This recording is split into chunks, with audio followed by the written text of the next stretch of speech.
តែក៏បារម្ភបាទអាចជួយបាន ឆ្លងចូលដល់ទឹកទី2អូទី2អូរ៉ាបានទៅបានជ័យជំនះបាទអ្នកសម្បត្តិសម្រាប់កម្ពុជាបានធ្វើការទៅបង្ខំដល់ទីអូរ៉ាយកទឹកនេះគ្នាបាទស្រាប់នេះបានពីមានការស្លាប់ហើយជាអ្នកថៅកែមកបាត់ដូចសេលៀនពេលចូលមកនេះវាជាមកមកណាអូរ៉ាទៅបានហើយបាទបាន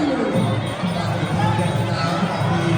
បាយដូចនេះបាទជាតែនេះជាឈ្មោះត្រង់នេះបាទខ្ញុំបែកឲ្យខាងទៀត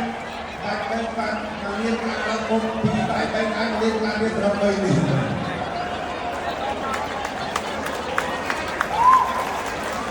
ខំណាស់មែនអញ្ចឹងតែគូបានប្រាក់គាត់បានថាចំនួន3លានរៀលតែ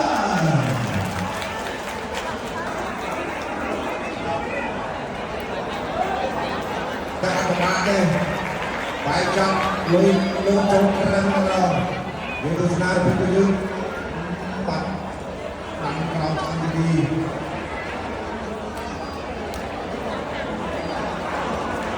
ក៏លើស្រួលណាបាទពេលនេះជាស្រាប់ស្រួលចាយស្រួលមក